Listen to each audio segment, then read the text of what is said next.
If you have an idea for a mobile app and you want to learn how to build it yourself, these are the only two tools that you need to learn to build a mobile app that can scale to millions of users and generate recurring revenue. The reason I chose these two tools in particular is because these two no-code tools actually write real code under the hood. So as you're dragging and dropping, pointing and clicking, you're writing high quality professional level code under the hood without even knowing it.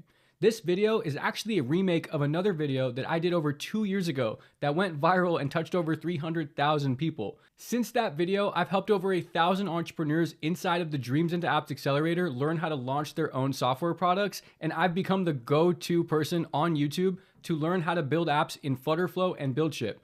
And in this video, I'm going to teach you everything from start to finish, and we're going to build our first full stack application using this tech stack. Awesome. So if you know me, you know I like to lead all of my teachings with how apps were built traditionally before I spoil you with the no-code way of doing things.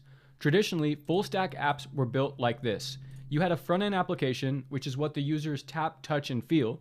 This could be built in Flutter, React, HTML, or JavaScript. And whenever a user interacted with the application on the front end would make a request to an API server. Traditionally, you needed one person who was just a front-end developer to own the front end right here, and then you would need another developer to own the back end. And the back end is everything after that API request is made, okay? But the concept of full stack app development encompasses this entire architecture that I'm about to show you. So by the end of this lesson, and hopefully throughout your journey as a no-code developer, you are going to become a full stack developer capable of building the entire application. So when a user, for example, submits a form on a front end, that would make an API request to a server. The server would be responsible for CRUD operations on the database. And CRUD stands for create, read, update, and delete. Essentially, these are the 4 operations that you can perform on a database. So whenever you're interacting with an app, you're always doing one of these 4 things and reading and writing data to a database. Okay, that would normally happen at the API level. But if you had an application that connected to a third-party API, say like you wanted to pull weather into your app, or you wanted to pull third-party data from like a business or inventory API, you would do that on the back end as well. So all the business logic or the proprietary logic or workflow of your application would happen on the back end right here, and this would handle what the core value of your app would do. So for example, if I were building an app that integrated with a ticketing API like Ticketmaster, and I wanted to build an app that people could use to purchase tickets, the user would submit their ticket request, that would go to an API server. The API server would call the external API like the Ticketmaster API to buy tickets, right? The API would probably look something like this called buy tickets. I'll explain to you more about endpoints in a moment, but just know that there would be an API that exists at the Ticketmaster level or any other API level called buy tickets. This API would probably return like an order number, right? And on our system, we would want to save that order number to our system in our database so that a user could see on our application that they had an order successfully submitted. This is if we were building an app that, say, helped you book travel flights based on some AI recommendations. We have some builders in our program building similar products like this, and they're integrating with ticketing APIs or APIs for e-commerce. And this is a very general kind of pattern to be hitting an API to submit an order and then save that order number to your database. Traditionally, this is how full stack apps were built. And don't let me forget this. This is how the entire app was built, including authentication, like sign up, sign in, reset password. All of those features had to be hand-coded in a full stack application, and almost every single app had their own way of handling authentication, storage, and these types of functionalities that pretty much every single app has, right? But now, with the Ambitious Labs mobile app tech stack, we're absolutely spoiled because FlutterFlow is based on a programming framework called Flutter. Flutter was historically maintained by Google. Google runs a backend platform called Firebase. Firebase is a service that you can integrate with that handles all of those core functionalities for you, like authentication, user management, database, storage, and even push notifications. You can do all that inside of one platform called Firebase, and FlutterFlow integrates directly with Firebase. So how does that change the way that we build apps with this no-code tech stack? Well, Now we can create what's called a decoupled app, because you can use FlutterFlow, connect it directly to Firebase to handle your sign-up system, your sign-in system, and do some basic reading and writing to the database. So now you don't have to build an API, like I mentioned before, for every single thing in your app. Some things that are just quick, easy reads and writes to your database can be done directly from the front end in just one block. And when I say block, I mean just one action inside of FlutterFlow, and I'll show that to you in a moment. But this is now super simple and streamlined, and you can do this in a matter of minutes. Then, for your proprietary business logic, the stuff that your app might integrate with, maybe it's AI or ChatGPT or image processing, or you want to integrate with inventory management, that would all be done through your own custom APIs that you build on Buildship. You can use Buildship to create your own backend automations and workflows, and you connect to them using a concept called a REST API. It sounds scary, but it's really not that bad. API stands for Application Programming Interface, and it's essentially the building blocks of the internet. They're responsible for handling business logic of an application. When you click a button on an app, you're essentially triggering an API request to a server. That server is responsible for accepting your request, processing the data, and then returning the data back to a front end. But really, APIs are just URLs of websites that you call on to have it do something. There are types of API requests like GET, POST, PUT, PATCH, and DELETE, but honestly, the only two that you need to care about are GET and POST. GET requests are used to read data from a service. POST requests are used to input data into a service, manipulate it, and get back what you want. APIs are simply just URLs. A URL is essentially the address of a website. So whenever you're interacting with an API, all you're doing is pretty much making an internet request to a URL. For example, the endpoint identifies the API and the resource that you want to interact with. Okay, think of an API endpoint as the address of a store. Just like you need to know the store's address to go to the store and buy what you need to know the API endpoint to access the resource and get what you need. For example, this is an API that's actually a real API that gets dad jokes from random dad jokes. So I found this API on a site called Rapid API. It's essentially just a library of different APIs that you can connect to. But this API says get dad jokes. And if I click on this, it will actually open up a real selection of dad jokes. This is an API endpoint that's available to the world. Okay. So now that you know the basics a bit, now I'll go into addressing how we'll build APIs for our application. Okay. So we have APIs being built here in Buildship, and I'll teach you how to do this in just a moment. We'll build APIs in Buildship, and Buildship can connect to third-party services. Say we want to do an email send, or we want to, like I said, trigger that order API, or we want to integrate with AI, right? We would do that all from the backend, right? So our ChatGPT integration, Claude integration, any other integration that you'd want to do would be done right here in Buildship, because Buildship will decouple the business logic from your app, do it all on the back end like I was showing you with traditional apps. That way your front end doesn't have to think too much. You want your front end to be dumb. All the real business logic, the hard work, should be done on the back end. Your front end just needs to be responsible for saying success and moving forward, or showing an error. That's all your front end should be responsible for doing. When you are connecting an app to an API, you use a shared language protocol called JSON. It sounds daunting, but really it's not that bad. APIs use JSON as a shared language to communicate data back and forth from each other. JSON objects are essentially structured representations of things, like literally just things or stuff. For example, let me show you. This is an example JSON object. JSON objects are denoted using these curly braces, and each item inside the curly brace is called a key value pair, where this first item here is a key, the second item is a value. So this object represents a user in our application. The user has an ID 101. They have a name mapped to John Doe, almost said JSON Doe. Email, johndoe@example.com, age 28, location is another object, and objects are denoted, like I said, by curly braces. You can have JSON objects inside of each other. where the location is a city, state, and country. And then preferences is also another object. Typically, when you have things inside of things, you want to nest them in objects, but you don't always have to. This is a JSON object that represents a person. Here is a JSON object that represents a e-commerce product. So product ID, name, brand, price, currency, stock, categories, ratings. Notice how everything on the left side in the key field is like a descriptor or an adjective. And what's on the right is the actual value of that adjective or descriptor. So notice how these JSON objects can be used to interact with objects of data. See, you're starting to see it in action now, and you can pass that around your app. Here is an example JSON object of weather data. So you have city, temperature, conditions, humidity, okay? And this takes me to our next concept where I'm gonna show you just high level before we jump in an example API of an API that returns weather of a specific zip code or city.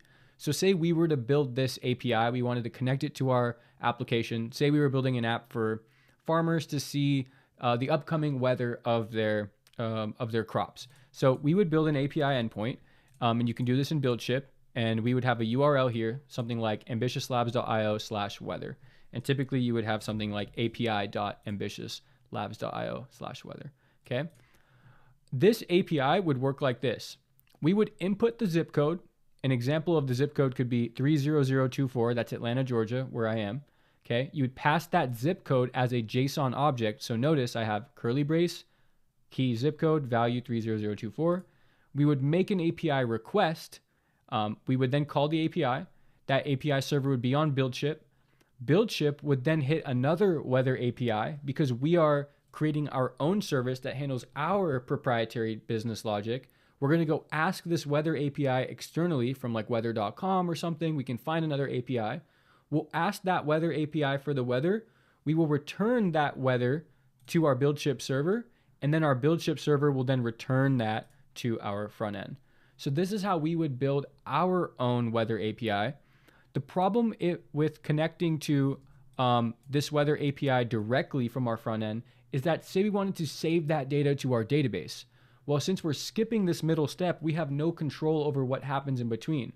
If we hit the weather API directly, it would just send that data back to our front end and we couldn't do anything with it. In some cases, that's okay, but typically you don't want to do that. For example, if you are using the ChatGPT API, I've seen some people call the ChatGPT API directly from their front end, and they have their API key, like essentially the password of the API, on the front end. So that's not good because your front end code can be seen by anybody if they were to extract all the code out. That's why having this API server in between and decoupling the business logic is actually really good for security as well. And Buildship has built-in security features. So that's an example of how an API works. Let's jump into Buildship and FlutterFlow, and I'm going to show you this in action now. For this exercise, we're going to create a FlutterFlow application that connects to a custom REST API that we build out in Buildship. Our API is going to interface with the Ball Don't Lie API. It's a free API for live sports data and analytics, and we're going to create a basic tool that allows us to search for basketball players in the NBA. I'm going to teach you also how to read API documentation. So no matter what API you choose to integrate with, as long as the API is documented, and most APIs follow the same documentation structure, you'll be able to integrate any API. So let's start by creating a project in FlutterFlow. I'm going to call this Player Search Tool. Hit create blank. This is going to create our sample project here. Cool. So the first thing I'm going to do is change the name of my page title to say search players. Okay. Then I'm going to add text onto the page and say type a player's name to search. I'm going to increase the font size of this to something like 24. And then the actual column here, I'm going to align it to the middle. I'm going to add some padding to the top, like 40. I'm going to make sure that this is bold.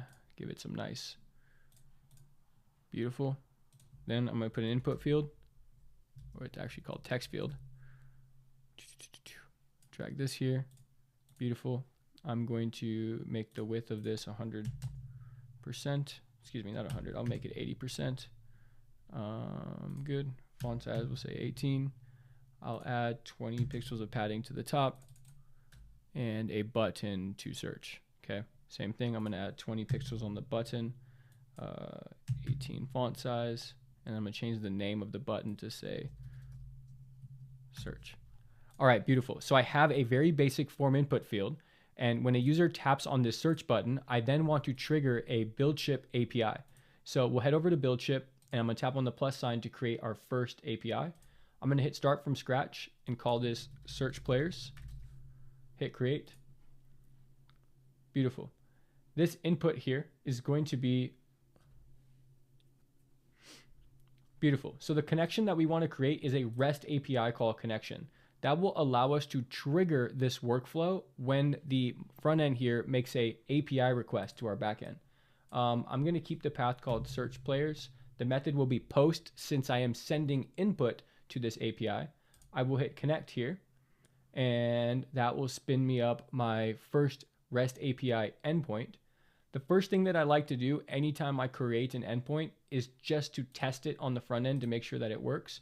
So I have the REST API input here. I'm going to leave the REST blank, and I'm going to say custom output. I'm just going to say the word OK. Then I'm going to hit ship. Essentially what this is doing is it says, hey, trigger this workflow when a REST API call is made, and then when the call is done, for example, when everything inside here is done processing, just output the string OK. This API is now published, so I'm going to hit copy here, and that will copy the API URL. Then I'm going to head over to API calls in FlutterFlow, click add, create API call, and this one's going to be called search players. Okay, I'm going to paste this here, change this to post. Oops, change this to post, hit add call. Fantastic. Now I'm going to test the response and just make sure that this API call is working. And if I click raw body, you should see that OK is actually outputting here. So I just established my first REST API connection, and it's working as it should. The next step here is to actually set it up where I can search the basketball players. Okay, so now we will go back to the ball don't lie API. I haven't signed up for an account yet, so I'm going to quickly sign up and create my account. I'm going to use junk account that I have.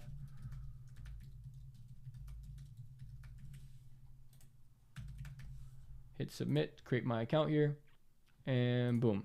I have the free tier on all that. So all I need to do is get the API key, which I have right here. And here we go. Now it's time to start integrating the API. I'm going to find the players API by heading over to the documentation.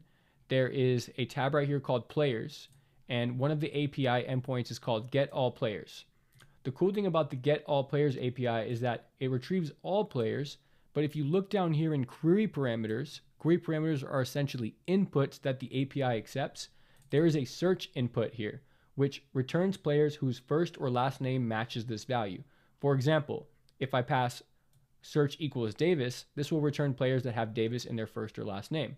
So let's actually give this a shot from within Buildship. I'm going to copy the API endpoint here. We'll head back to Buildship where we are creating our workflow. I'll hit add node. We'll search for REST API.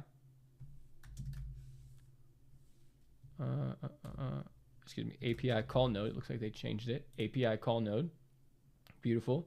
HTTP method is going to be what the documentation says, which is get. So we'll call this a get. The URL, we'll paste it here. And then notice that Buildship gives us a query parameters section. So what we want to do is say search. Okay, search.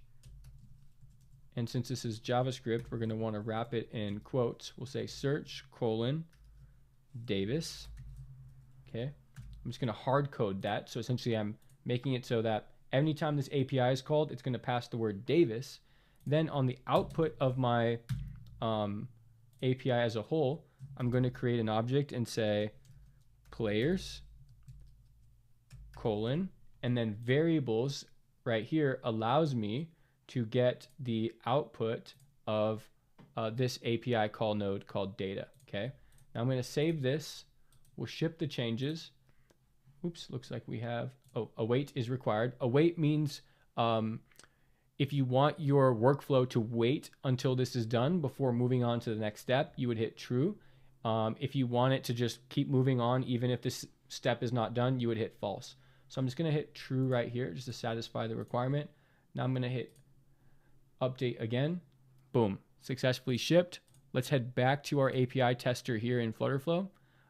It says API call node message, unexpected token, unauthorized is not valid JSON. So I think this right here is having some issues. So if I hit the plus sign and I tap on test API call node, looks like that is not happy. Oh, and the reason is because I didn't pass my API key. So whenever you are making an API call, we want to make sure that we are passing our API key. So authorization right here is a required field, and we would need to pass our API key alongside authorization. This is a very common technique for APIs. APIs sometimes are not like publicly available. You have to get a key, and Ball Don't Lie is one of those APIs that has a key. So I have an API key here, and it's saying that I need to pass the API key in the authorization header of the API. And authorization is actually a header that's available here in Buildship because it is a very common thing to do. Now if I test the node, I should be authenticated and this should work. So beautiful. It does look like this is working, and it is sending me back players with Davis in them. So I'm going to go ahead and ship these changes, test it back on my FlutterFlow front end, and I think it might just take a moment here for the API cache to fix itself. Or maybe the API is just broken as a whole. So I'm going to hit test workflow at the top here at the API level. Oh, duh. Look, I didn't paste the authorization here. I'm going to hit ship changes again. Cool. Test API call. This time it works. See that? So if I go body JSON, I now see a really beautiful JSON object with key players. One cool thing that FlutterFlow does for you is that it will try to parse the output for you. Parse means to understand or interpret or extract the data from. So right here on the left, FlutterFlow is actually saying, hey, Aleem, I see all this interesting data. I can actually give you some paths. Paths are essentially locations of where data exists in a JSON object. And I have here paths that are available to me. So I could, if I wanted to, grab onto one of these paths. I like this one right here because it can be used as a list of JSON objects, and each JSON object in that list represents a player. I can hit add JSON path, then I'm going to type player list here. Okay. So essentially what I just did is I connected FlutterFlow to this API. I tested the API. Now FlutterFlow is saying, hey, Aleem, anytime that you hit this API, I'll look for this player list for you since you pre-programmed it, and I will let you use it on the front end. This is where the power of no code comes in, because in the past, you would have had to like use dot notation and find this stuff out yourself. But now you can just do it by visually looking at the data. Okay. Then what we'll do is we'll go back to our front end and we'll say, hey, when a user hits search, we want to trigger this API and pass the data in from the front end. So the first thing I want to do is click on this text field, and we're going to type into the text field name here, player name search. Okay. Hit search. Then when a user clicks this button, we will use the action flow editor to actually trigger an action. We'll add an action here for API call. Okay. We'll tap on API call. Click on the search players API. I'm going to call this search players API result. Beautiful. And when this API succeeds, we are going to add an action here that says dialogue. We'll just say informational dialogue. We'll say success. Okay. And if it fails, we will have an action that says toast, which is the same thing as a snack bar. And we'll say error calling API. We always want to handle both errors and successes. We never want to leave one hanging. Okay, so we'll add a termination here, and I'm going to come back and work with this one. So now we want to test to see if this is working, but I didn't do something. You might have caught it, you might have not. I'm not actually sending the input value from this text field. I need to do that if I want my backend to be dynamic based on what the front end sends. So I'm going to head back to API calls. And then when I define this API call, I actually need to define that there's going to be a body. Body is essentially another word for input, and we can use JSON to send some information in the body. So I'm going to say quote name because I'm creating a JSON object here. Then I'm going to set that to empty quotes and hit save. Let me show you why.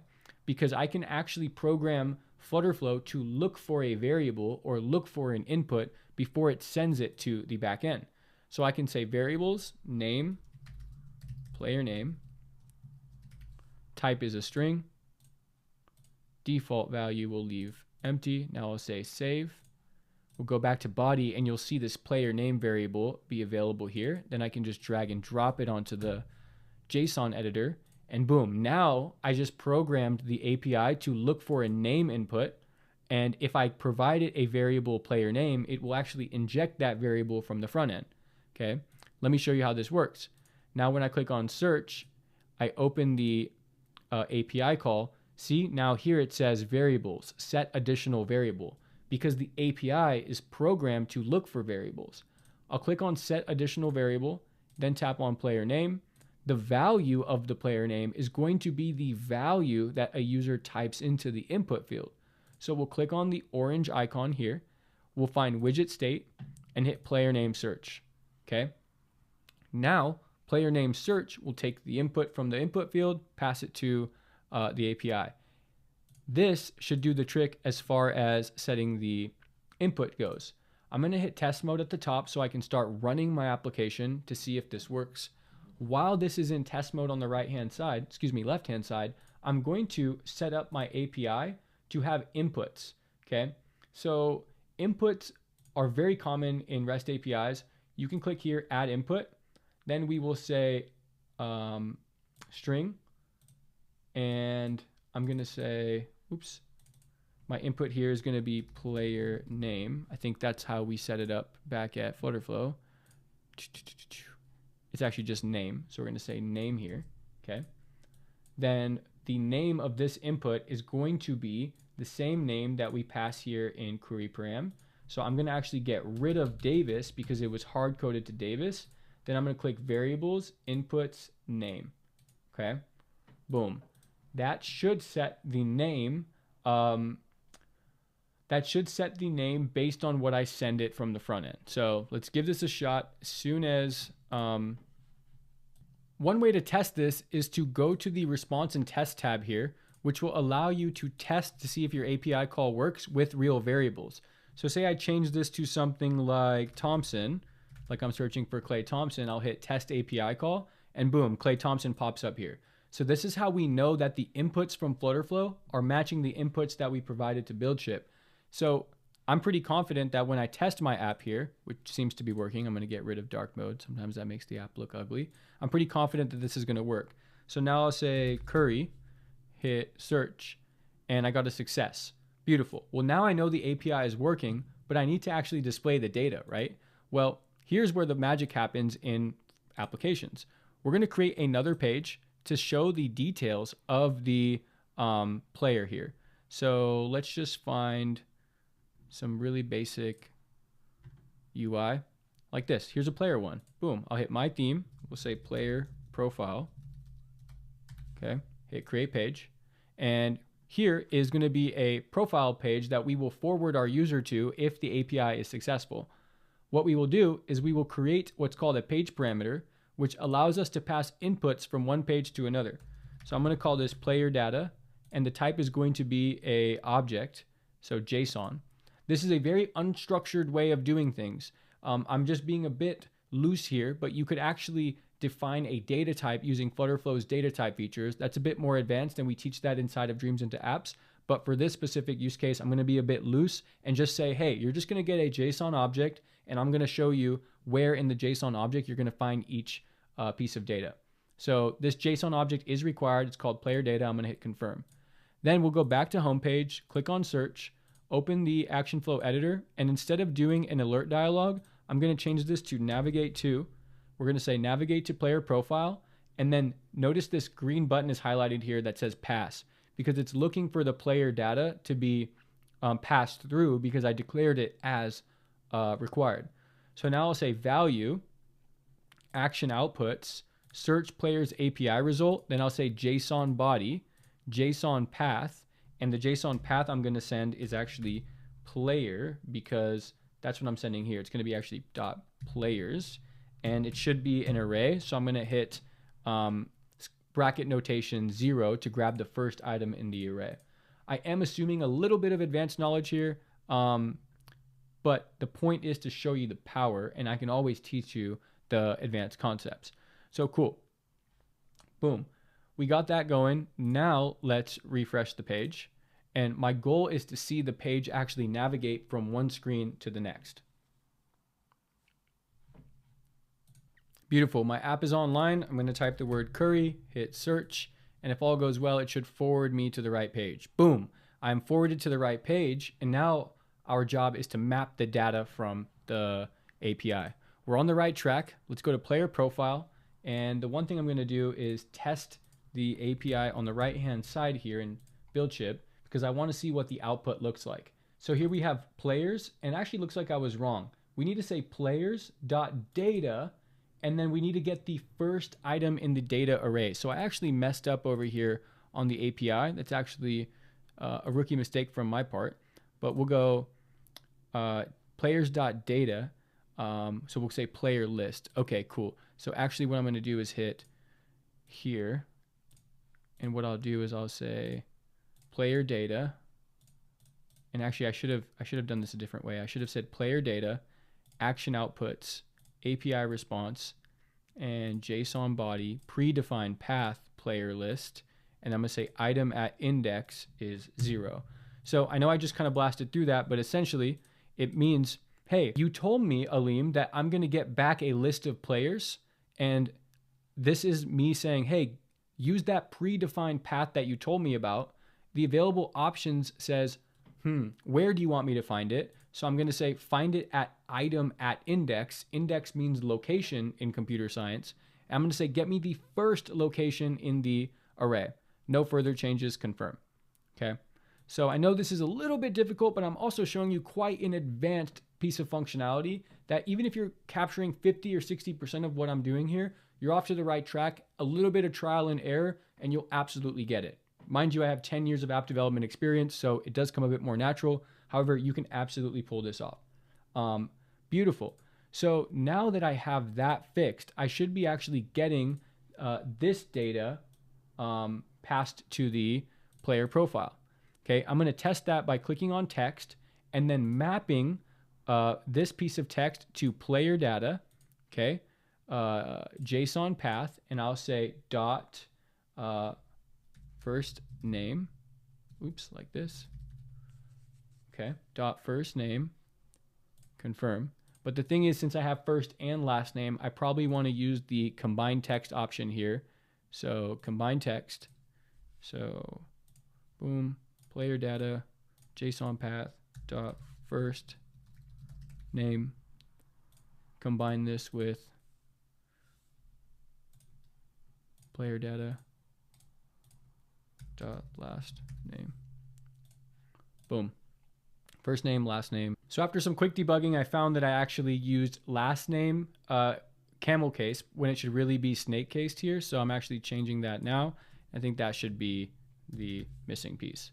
We'll hit confirm, confirm, run up a test mode, instant reload. And so we'll hit curry, search, and now we should see Seth Curry pasted onto the front end. So although we need a space here, we've successfully integrated our first API. You would repeat that same process essentially if you wanted to map the rest of the stuff here. So right here, we'll map this by saying player data, JSON path, dot position, and that would bring the position in. And we could kind of map the rest of this by saying like jersey number. You know, we could say college and weight. I can get rid of the bio and then map this to player data, JSON path, dot jersey number. Map this to college, and map this to weight. Beautiful. Now let's test this out.